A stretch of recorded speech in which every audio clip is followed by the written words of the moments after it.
আসসালামু আলাইকুম। আমি আছি আপনাদের সাথে পুষ্টিবিদ সানজিদা ফেরদৌস। আজকে আমাদের আলোচনার বিষয় হলো সেতিরোগ কি?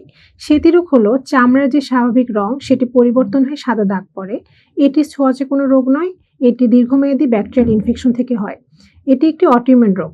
এই রোগ হলে রোগী মেন্টালি ডিস্টার্ব থাকে এবং অনেক সময় ডিপ্রেশনে চলে যায়।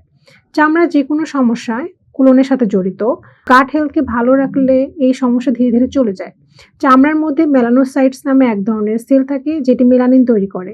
এই মেলানিন আমাদের দেহে স্বাভাবিক যে চামড়া থাকে সেই রংটা মেইনটেইন করে। এখন আমরা জানবো সেতিরোগ কেন হয়? প্রথমত ইমিউন সিস্টেমের অস্বাভাবিক প্রতিক্রিয়ার কারণে শরীর অটোইমিউন প্রতিক্রিয়া শুরু করে, যেখানে টি লিম্ফোসাইট সহ রক্ষার যে কোষগুলো থাকে সেগুলো ভুলবশত মেলানোসাইটসকে বাহ্যিক শত্রু মনে করে আক্রমণ করে এবং তখন সেটি ধ্বংস করে ফেলে। আর দ্বিতীয়ত হচ্ছে আমাদের শরীরে কিছু কেমিক্যাল রিঅ্যাকশন আছে যার ফলে এই রোগটা হয়ে থাকে। এছাড়া জেনেটিক কিছু কারণ আছে। বংশগতভাবে যদি ফ্যামিলিতে কারো এই রোগ হয়ে থাকে তাহলে দেখা যায় যে পরবর্তী জেনারেশন সেতিরোগে আক্রান্ত হতে পারে। এছাড়া তীব্র সানবার্ন বা দীর্ঘমেয়াদী রোগে পড়ার কারণেও সেতিরোগ হয়ে থাকে। এখন আমরা জানবো যে সেতিরোগের লক্ষণগুলো আসলে কি?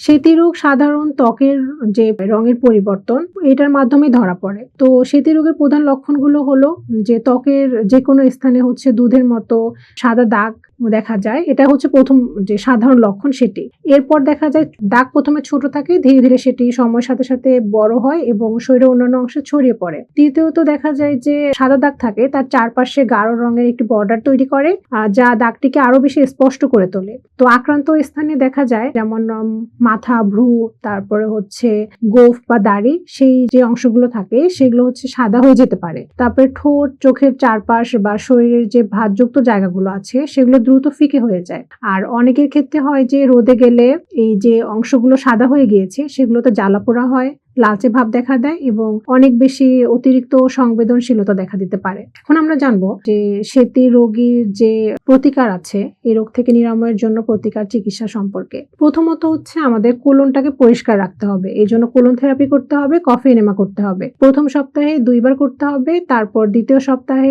৩ থেকে ৪ দিন করতে হবে। এভাবে ২ মাস কন্টিনিউ করতে হবে। তারপরে হচ্ছে ২ থেকে ৩ টি প্রোবায়োটিক গুলো আছে সেগুলো গ্রহণ করতে হবে, ভালো পানি খেতে হবে, কাঁচা বা জীবন্ত খাবার খেতে হবে, ফাস্টিং করতে হবে, টার্মারিক বুস্টার টি খেতে হবে। মেডিসিনাল কোকোনাট অয়েল অনেক ভালো কাজ করে। এজন্য মেডিসিনাল কোকোনাট অয়েল খেতে হবে। পাশাপাশি আক্রান্ত স্থানে এটি ব্যবহার করতে হবে। ভিটামিন সি, ডি এই জাতীয় খাবার খেতে হবে, সামুদ্রিক খাবার খেতে হবে। তারপর অনেকে হচ্ছে ডিএইচএ গ্রহণ করতে পারেন। এটি ইমিউনি সিস্টেমকে ভালো রাখে। স্পিরুলিনা খেতে হবে, এটি বডি থেকে হেভি মেটাল দূর করে। কড লিভার অয়েল খেতে হবে। সবুজ শাকসবজি যেমন হচ্ছে পালং শাক, সেলারি, বিটরুট, শসা, বাঁধাকপি এগুলো ব্লেন্ড করে গ্রিন জুস তৈরি করতে হবে। এটি মেলানিন তৈরিতে সাহায্য করে। এছাড়া আক্রান্ত স্থানে কফি ব্যবহার করতে হবে। কফি হচ্ছে ন্যাচারাল স্টেরয়েড হিসেবে কাজ করে। গ্রিন টি খেতে হবে, করলার পাতার রস এবং করলা সিদ্ধ করে খেতে হবে। ইয়োগা এবং এক্সারসাইজ করতে হবে। আর সকল ধরনের প্রসেস ফুড, ফার্মের মাছ, মাংস, ডিম এগুলো বন্ধ করতে হবে। এছাড়া বিশেষজ্ঞের পরামর্শ অনুযায়ী সাপ্লিমেন্ট গ্রহণ করতে পারলে আরো বেশি ভালো ফলাফল পাওয়া যায়। তো আমরা জানলাম যে হচ্ছে সেতিরোগী কি, তারপরে হচ্ছে এটা কেন হয়, তারপরে এর কারণ, লক্ষণ, প্রতিকার সবকিছু সম্পর্কে জানলাম। আপনারা হচ্ছে এইভাবে যদি পদ্ধতিগুলো ব্যবহার করেন, নিয়ম মেনে চলেন তাহলে সুস্থ সুন্দর জীবন লাভ করতে পারবেন। ধন্যবাদ সবাইকে।